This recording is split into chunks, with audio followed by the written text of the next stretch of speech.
je me présente, je suis Faustine Tillard. Je travaille chez Movidis et on propose la bibliothèque numérique, Sondo à tous les élèves, donc du CP à la terminale. Donc c'est ce que je vais vous présenter aujourd'hui. Nous, notre objectif, c'est de faire lire les élèves et pour ça, surtout de vous accompagner, vous, en tant qu'enseignant, pour proposer les outils, qui leur permettent de lire et en particulier les élèves en difficulté de lecture. Donc hop, je vais partager mon écran. Donc voilà, nous on a pour, notre vision, c'est vraiment que chaque enfant a le droit à une éducation, équitable et donc pour ça, nous notre mission, c'est vraiment de vous proposer les livres que vous avez l'habitude de prescrire, mais dans un format qui permettent aux élèves de lire et en particulier les élèves en difficulté de lecture. Donc on parle ici d'élèves dits, allophones, réfractaires à la lecture, pour plein de raisons. Aujourd'hui Sondo a été lancée à la rentrée 2019. Aujourd'hui, elle est présente dans à peu près 800 établissements en France et aussi, quelques-uns à l'étranger d'ailleurs. Hem et puis, si je prends l'exemple de la région Île-de-France, parce que je pense que vous êtes plutôt situés, dans la région Île-de-France pour ceux qui nous regardaient, en ce moment, ça va être, on a à peu près 10 des lycées d'Île-de-France qui sont abonnés à Sondo. Donc là, pour le coup, depuis, 2 ans. Hem et donc sur Sondo, qu'est-ce qu'on propose? Des livres principalement. Et des livres qui correspondent vraiment aux ouvrages que vous avez l'habitude de proposer. Donc nous, on n'est pas éditeur, on va pas faire nos propres livres. Ce qu'on propose, c'est les livres qui sont déjà publiés par des éditeurs traditionnels.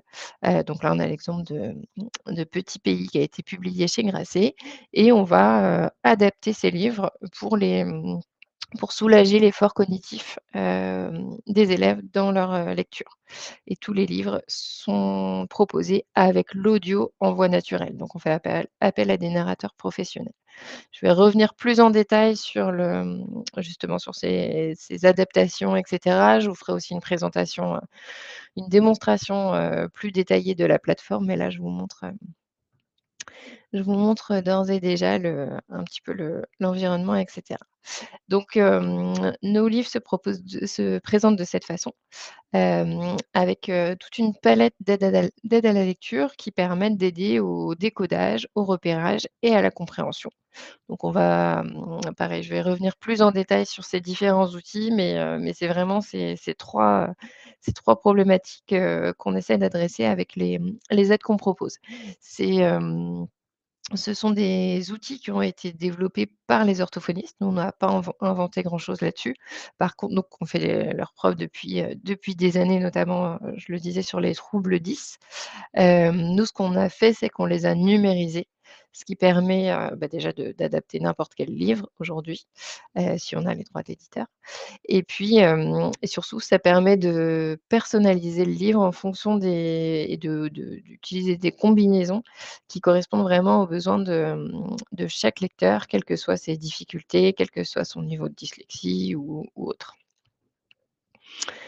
En termes de catalogue, donc je le disais, hein, c'est vraiment, c'est des vrais livres, des livres que vous connaissez. On le construit notre catalogue, tout le temps en collaboration avec les enseignants, donc à la fois des enseignants de lettres ou des professeurs documentalistes. L'idée, c'est que ce soit une extension du CDI. Donc on a 3 niveaux, pour son dos. On a le niveau primaire, le niveau collège et le niveau lycée. Si je prends le niveau lycée, on va avoir, évidemment, des titres du bac. On va proposer de la littérature contemporaine et de la littérature jeunesse. On essaie d'avoir des concours des lycéens, des titres issus du défi Babelio et cetera. Voilà, l'objectif, c'est vraiment, de proposer les livres que vous avez l'habitude de prescrire. Et puis on propose aussi des ouvrages en langues étrangères, donc en allemand, en espagnol et puis en FLE, donc français langue étrangère. Hem, Par niveau, on a entre 250 et 400 titres. sachant que c'est un catalogue, qui est en constante évolution, donc qui s'enrichit chaque année. On n'ajoute pas 200 titres par an, mais par niveau, on est, entre, je dirais, une vingtaine de titres et ouais, entre 20 et 30 titres, par an supplémentaires. Et puis bien sûr, on sonde nos abonnés, plusieurs fois par an pour savoir justement quels seraient les titres, qu'ils aimeraient voir rejoindre le catalogue. Hem, voilà pour le catalogue. Donc en termes d'éditeurs, on travaille avec la plupart des éditeurs aujourd'hui. Vous retrouvez la liste ici. Voilà, donc c'est là aussi des éditeurs que vous avez, probablement l'habitude de voir dans vos CDI. Au niveau de la plateforme, on propose également des fonctionnalités pédagogiques, donc pour l'enseignant. Donc vous allez voir que, en tant qu'enseignant, vous pouvez éditorialiser le catalogue en fonction de ce que vous souhaitez, prescrire à vos élèves, donc en créant des petites étagères thématiques que vous pouvez, vous transmettre en tant qu'enseignant, entre pairs, mais aussi transmettre, directement à vos élèves, donc soit par groupe, donc typiquement des classes, des niveaux et cetera ou pour un élève en particulier. Ensuite, les enseignants ont accès à un tableau de bord qui leur permet de suivre, le temps de lecture de leurs élèves, les titres lus aussi, parce que ça, c'est des choses qui peuvent être intéressantes pour vous, en tant qu'enseignant, de savoir quelle est l'appétence de vos élèves pour telle ou telle, soit thématique, soit genre et cetera. Donc ça, c'est des choses que vous pouvez, suivre. Pour les élèves, on propose des fonctionnalités aussi qui vont, toujours dans le sens de développer des habitudes de lecture. Va par exemple y avoir un petit objectif de 10 minutes de lecture par jour que l'élève va pouvoir atteindre, enfin donc l'objectif, c'est que l'élève atteigne 10 minutes de lecture par jour et ça va débloquer, un petit badge, qui est de récompense. Rien d'incroyable, il se passe rien de mal si l'élève n'a pas lu 10 minutes par jour, mais on a vu que ce type de petits objectifs, même s'il y a pas d'enjeu particulier, inciter les élèves, en fait, vraiment à aller, à ouvrir leur livre et puis lire un petit peu et heureusement lire, plus que 10 minutes par jour aussi parce que là aussi vraiment l'objectif c'est voilà, leur permettre d'entrer dans la lecture. Il y a pas de, il y a pas de livre imposé sur ces 10 minutes, hein. C'est vraiment un choix, spontané de l'élève. Donc voilà et toutes les fonctionnalités qu'on propose vont vraiment dans ce sens-là. On propose également un défi lecture sur son dos, donc là aussi, l'idée, c'est que nous, on a toujours en tête les élèves en difficulté, donc on ne voulait pas proposer un défi lecture qui soit basé sur le nombre de livres lus, puisqu'on sait que pour certains, voilà, ils peuvent pas lire, énormément de livres, en tout cas pas aussi vite que leurs camarades. Donc là, ce qu'on va comptabiliser, c'est le temps de lecture. C'est pas le nombre de livres. Donc là, l'idée aussi, c'est vraiment on se pose, on lit et c'est ça qui est comptabilisé.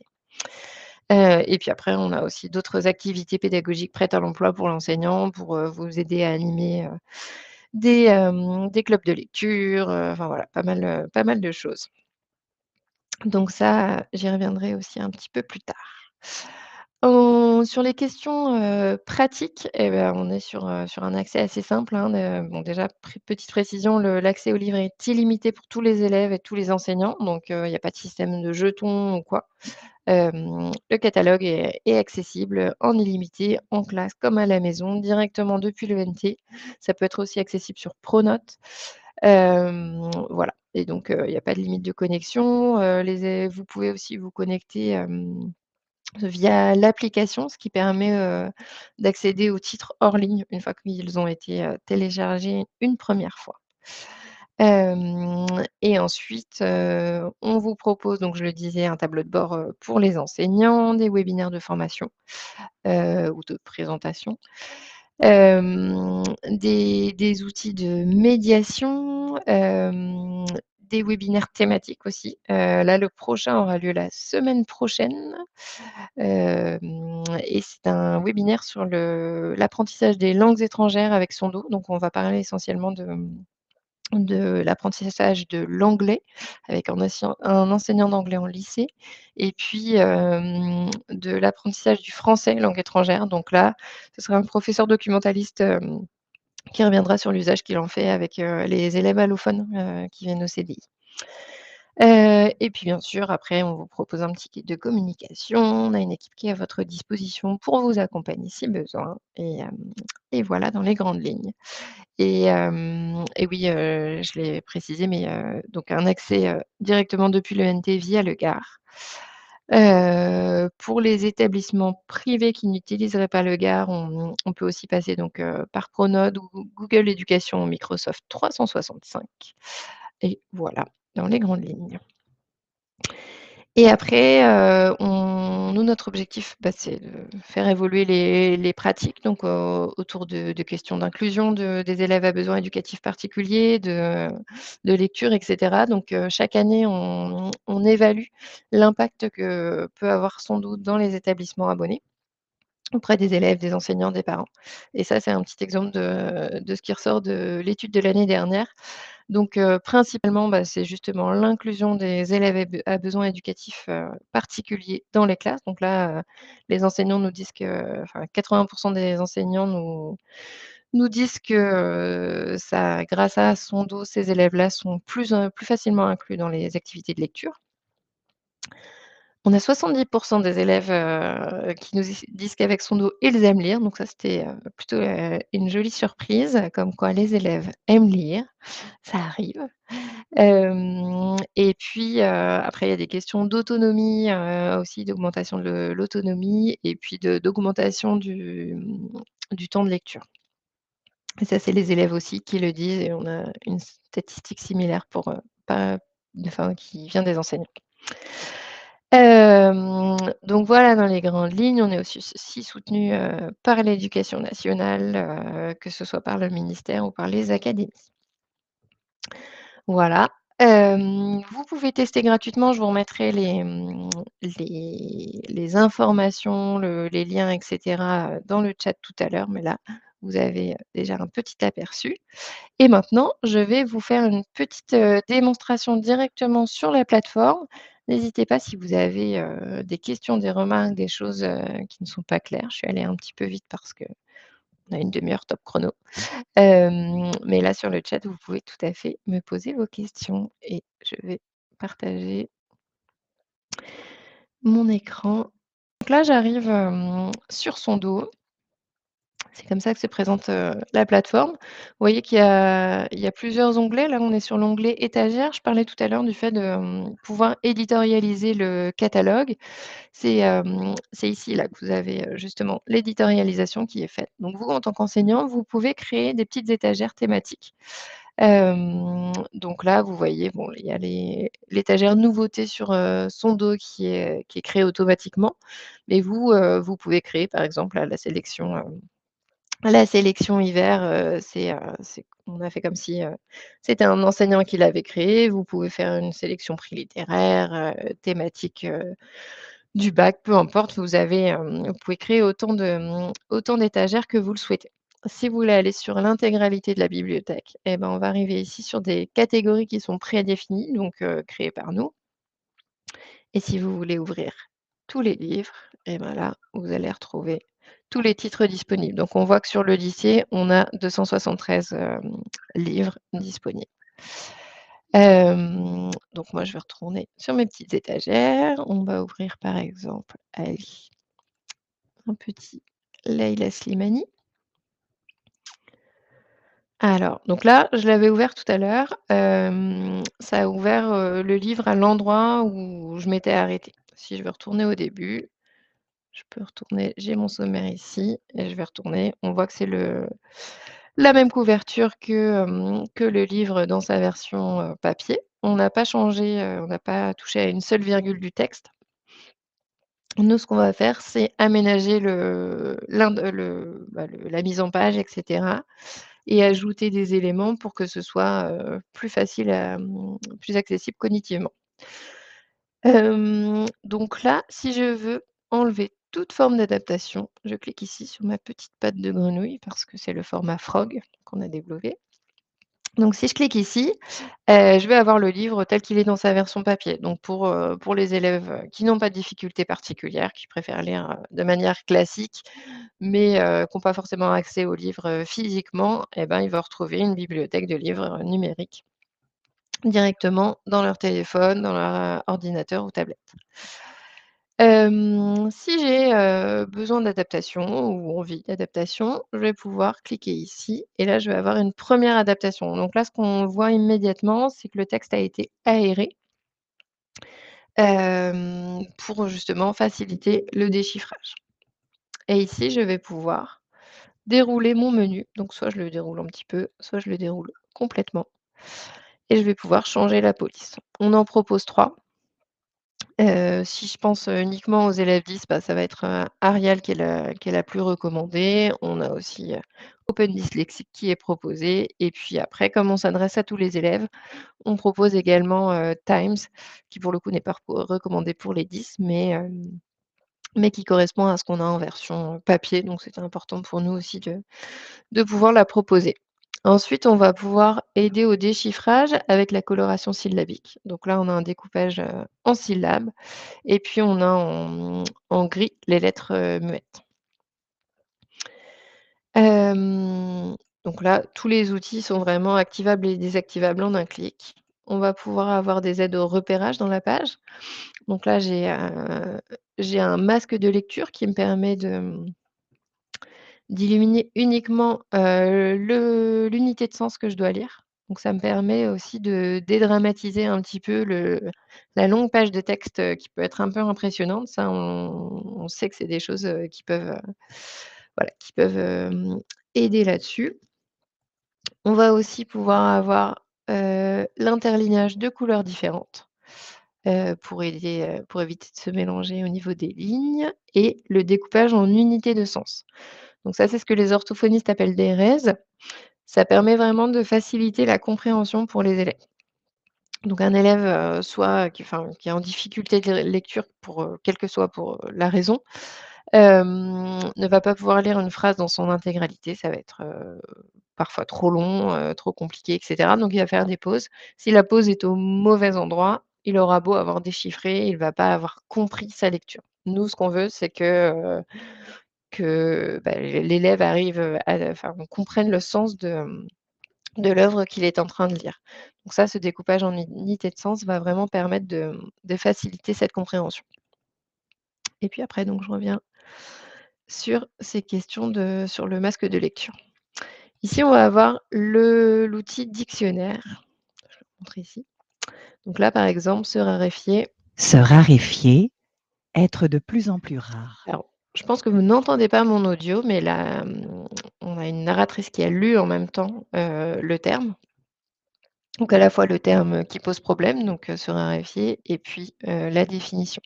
Je dis définition, mais on est plutôt sur de la reformulation et c'est uniquement sur les mots les plus complexes. Donc, on ne peut pas cliquer sur n'importe quel mot et puis avoir une définition.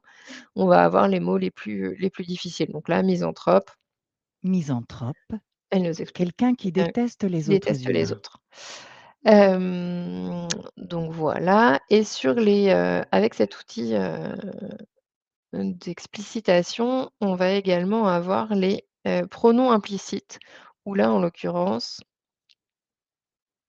le non, mauvais exemple. Hem, Dans les pronoms implicites, donc par exemple les il, elle, leur, ils vont être en rouge. J'ai cru en voir passer un. C'est toujours le mauvais exemple que je prends. Ah, ça y est. Donc là, j'ai un lui, ça fait référence à Tolstoï. On en a parlé, mais un petit peu plus tôt dans le texte, ça a pu être oublié entre-temps, donc là, on reprécise, à qui ça fait référence. C'est pas sur tous les pronoms implicites, mais c'est vraiment sur ceux qui peuvent, prêter à confusion. Ça, on sait que c'est cet outil dictionnaire-là, ici, on sait que c'est vraiment celui qui est le plus utilisé par tous les élèves, quelles que soient les difficultés. Enfin, même un élève qui aurait pas de difficultés particulières, ben, au moins ça lui permet d'engranger du vocabulaire sans avoir à aller chercher, parce qu'on sait qu'il ira pas chercher, dans le dictionnaire. Donc là, au moins, il a l'explicitation du vocabulaire, immédiatement.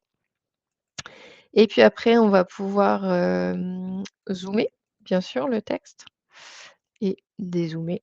Même si on zoome, on garde la même pagination qu'en version papier. Ça, on sait que ça peut être intéressant si, en tant qu'enseignant, vous prescrivez, bah, la lecture de telle page, tel extrait et cetera qui fait référence à une version papier, bah, au moins vous aurez la même pagination, dans son dos. Voilà et puis on va avoir l'audio ici. Alors, vous n'allez Pendant pas qu'il entendre rédigeait parce que Anna Karénine, ça sort dans mon Léon casque, mais on a le défilement du texte en même Tolstoï temps, donc aurait je vous connu montre une ici, profonde crise d'inspiration. un peu en mode, Pendant heu, un peu en mode karaoké. On peut régler la vitesse de lecture et on fait appel à des narrateurs professionnels donc voilà, c'est des vraies personnes qui lisent le texte. On n'est pas sur de la voix de synthèse, ça veut dire qu'il y a enfin voilà, les bonnes respirations et cetera qui sont proposées. Et je pense que j'ai fait le tour des différents outils. Voilà, donc on est vraiment, comme je disais, sur des choses enfin qu'on n'a pas particulièrement inventées, hein, qui existent, depuis longtemps. Ah ben vous entendez bien, pardon, j'ai, vu le chat après. Hem, alors sur je lis la question du chat en même temps. Sur les supports, sur lesquels ça fonctionne, donc ça fonctionne sur, tablette, smartphone ou ordinateur.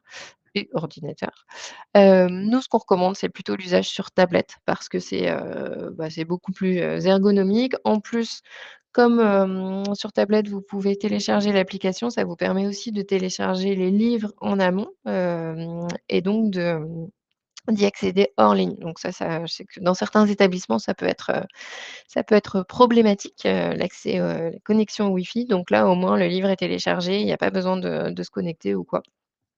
Donc ça, du coup, c'est plutôt pas mal. Et puis même en termes de confort de lecture, on sait que pour les élèves, c'est ce qu'il y a de mieux. Après, on sait aussi quand même que beaucoup d'élèves, l'utilisent sur leur, smartphone parce qu'en fait, c'est l'outil sur lequel ils ont l'habitude, d'être, régulièrement. Donc voilà, ça c'est des usages qu'on voit très régulièrement. Voilà, si je veux fermer mon livre, j'ai juste à cliquer ici, et je peux retourner sur ma bibliothèque. Après, j'en parlais tout à l'heure, donc l'élève, peuvent accéder à un profil de lecteur. Donc là, on voit qu'aujourd'hui, j'ai lu un petit peu. Donc on voit mon temps de lecture et ça, c'est l'objectif de 10 minutes par jour dont je vous parlais tout à l'heure, qui va apparaître ici. Donc une fois que j'aurai lu, mes 10 minutes, la petite flamme va devenir rouge. On voit que j'ai pas été une très bonne élève, je n'ai pas beaucoup lu, depuis, la semaine dernière, mais voilà, on peut voir, chaque jour ma progression en lecture. On peut voir qu'au cours des dernières semaines, bah, là, j'ai lu, 14 minutes, donc je vois mon augmentation. On voit les livres terminés, les pages lues et cetera. Bon, c'est un nouveau compte, donc j'ai vraiment peu de lecture j'ai un nouveau compte depuis ce week-end, mais voilà. Sinon, normalement, vous avez, tous les titres, toutes les catégories de livres aussi, qui apparaissent ici. Donc ça, c'est ce que l'élève peut voir, de son profil et vous, en tant qu'enseignant, vous avez accès aussi à un tableau de bord. Voilà, donc là aussi j'ai de très mauvais lecteurs, mais logiquement, vous allez pouvoir voir, là aussi la progression, le temps de lecture et cetera. Et donc vous aurez accès pour chaque élève également à son profil de lecteur. Donc voilà, dans les grandes lignes, je parlais également du défi lecture, j'ai vraiment pris un très mauvais exemple de de compte parce que je n'ai pas de participants, mais attendez, je vais me déconnecter. Hop, hem, je vais prendre un autre compte. Est-ce que ça fonctionne mieux avec celle-ci?